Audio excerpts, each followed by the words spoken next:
Last week, nagbaklas ako ng panggilid ni Tiny para sana magpalit ng center spring at flyball.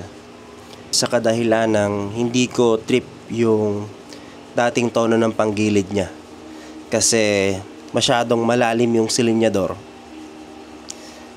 Halos ata umaabot, I think, 1.5 to 2,000 RPM bago bumuka yung clutch lining.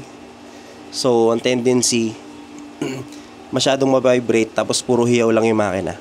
More on arangkada pero walang dulo. So, nag-provide ako ng springs, center springs, clutch spring, tsaka flyball. Kasi yun lang yun naman yung sa tingin ko kailangan balitan. Not until nung nakita ko na yung CVT niya. Hindi lang pala flyball at springs ang kailangan palitan. So, pakita ko sa inyo. So, ito na guys. Yung piyesang binaklas ko sa kanya. So, unahin natin yung pinakamalala. Itong clutch assembly. Kahit hindi ko sabihin, kitang-kita eh. Pudpud lahat ng lining. Ayan o. Kita nyo yung space. Halos nasisilip mo na yung pinaka-base ng kabitan ng lining. Yan. Bukod doon, sobrang tigas iangat. And kailangan pang persahin. Ayan. Hindi dapat ganyan yan guys. Dapat may play yan. Ayan. Dapat may play yan. Tapos binasag na rin niya yung mga rubber damper. Hindi ito nakakabit guys. Ayan. May rubber damper yan. Ayan. Ayan. Binasag niya na rin. Hindi ko alam kung dahil sa maganit or dahil sa sobrang tigas nung clutch spring. Ayan o. Sobrang tigas nito guys. As in, pinweras ako talaga to. Tapos, kaya ako din nasabing matigas yan. Kasi, hinukayan niya na to. Mapapansin niyo. Ayan. Ang lalim na ng hukay. Tapos, hindi lang yun. Tingnan. Kumagasgas na siya. Hindi ko alam kung bakit eh. Pero, tingin ko gawa din ng spring. Sobrang tigas na bend niya. And, sobrang tigas nito guys. Ari ko. Dapat hindi siya ganito katigas eh. Parang hindi nga siya nagagrasahan. Ayan. So, X na ako dito. Dispose ko na to. Hindi ko na siya binalak pang ikabit ulit. Ayan. Tapos, next naman natin itong pulley. Ayan na. Ang lalim ng hukay. Ayan. Papansin nyo, ang lalim ng hukay. Kaya kung mapapansin nyo, ang lalim ng hukay oh. Ayan. Yung flyball ramp, okay naman eh. Ayan. Okay naman siya. Kaya lang dito talaga nagka-problema. So, ang tendency nito, hindi na niya kayang pasampahin yung belt dito. So, siguro ang thinking ko niyan hanggang dito na lang yung kain niya sa pinakamarka. Dito na lang talaga yung naaabot niya. Ayan. Same din ito. Ayan. Ayan. Ang lalim ng hukay. Hindi ko alam kung kaya ko pa tong ipa-re-angle. Pero siguro itatabi ko na lang tong itong stock na pulley. Di ko nga din sure kung stock to eh. Kasi ito pa napansin ko guys oh. Sobrang ganit. Ayan. Sobrang ganit niya. Parang ang sikip nitong bushing sa pulley. Hindi ko alam kung dahil dito sa rubber niya. Ayan. Isa din siguro to sa nagpapahirap para umangat yung bola eh. Ayan. Tapos yung backplate. Ayan, okay pa naman yung backplate. Ayan, papalitan lang ng slider piece. Tapos may mga kain siya dito. May mga marka ng flyball. Pero ano lang naman yan, lilihain lang. So, nung habang kinakalikot ko to last week, inabot ako ng gabi. So, wala na ako nabilang pyesa. So, wala na rin akong time para maghagilap ng gumagawa nitong pulley para ipa-re-angle. Ano. So, ang ginawa ko, iniwanan ko siya nakabaklas. Yan, iniwanan ko siya nakabaklas. Tapos, sumorder na lang ako sa Shopee ng pyesa. Set up pa nga pala guys. Chinek ko tong bell, naka-regroove na siya. Yan. Tapos, okay pa naman yung ano niya, yung ikot ng bell. Hindi pa siya yung kumakanto na ganun. Ay, kumakanto. I mean, hindi pa siya yung 8 ikot. So, ito, sinave ko to. Hindi ko na siya papalitan. Then, same nitong torque drive. Yan. Itong torque drive okay pa rin. Tapos, tignan nyo guys, yung marka. Halatang hindi na nakakabaon dito yung belt. Gawa nga siguro nung pulley. Ayan. Hanggang dyan na lang yung mark.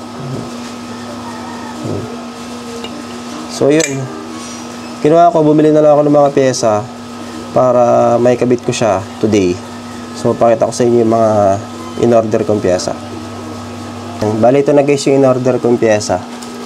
Sa clutch lining, hindi na assembly na yung in-order ko.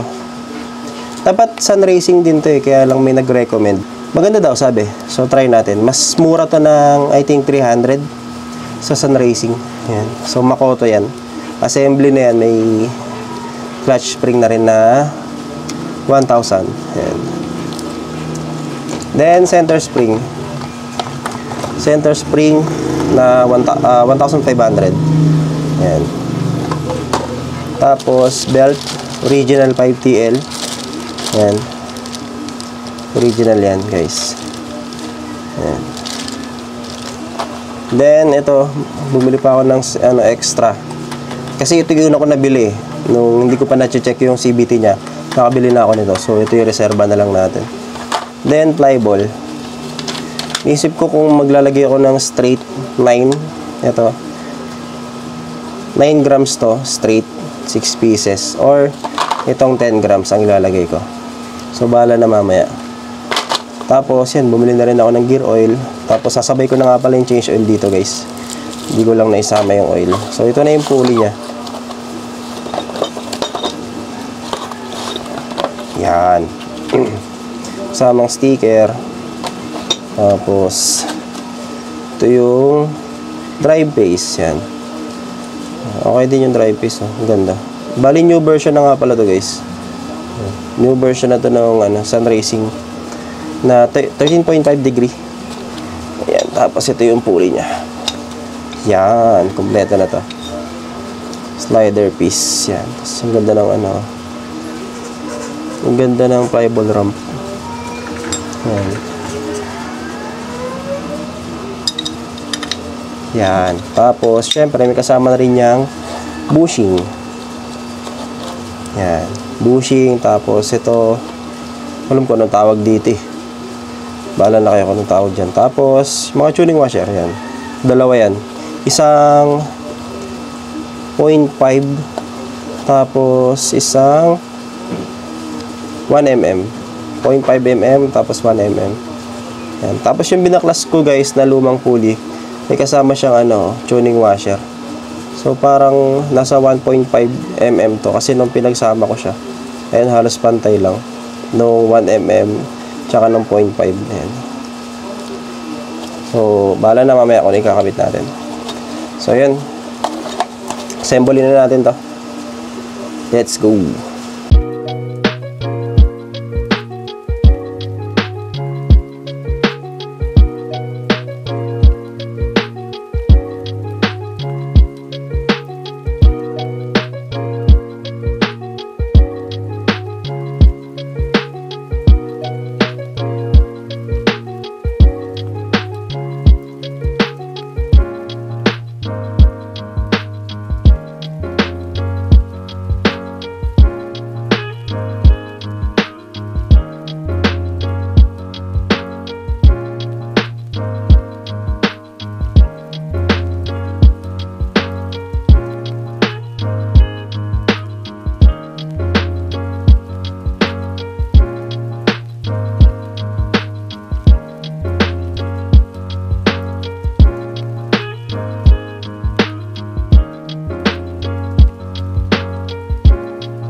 Nga pala guys, ito, nung binaklas ko, meron siyang nakaka-install na torsion controller. So, babalik natin yun.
Lagyan natin yung dalawang washer.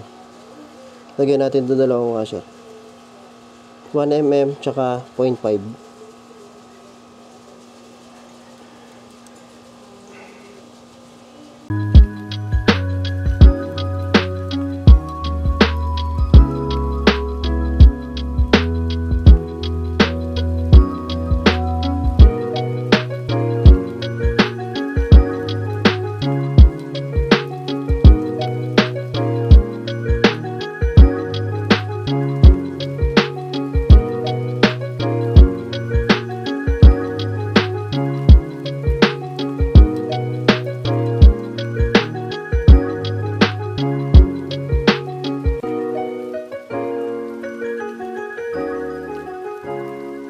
So yun, okay na.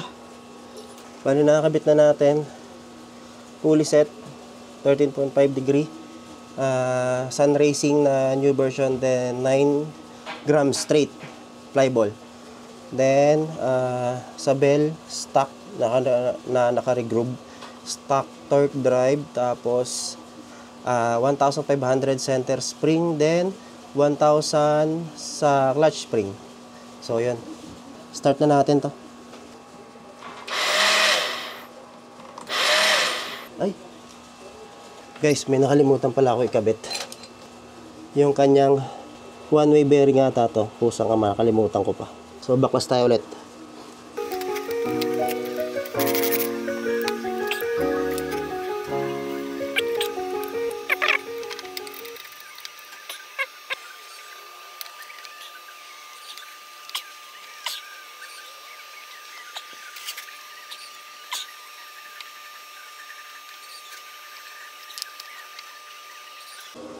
So ayun, okay na. Naikabit na natin yung one-way bearing. So start na natin to.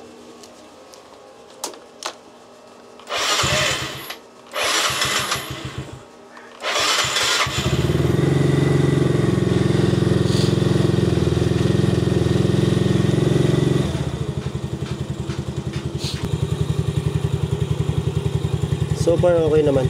Hindi naman sobrang pagpag ng belt. Kasi for break-in pa rin naman yan. So katagalan lalapat pa yan. Try natin biritin.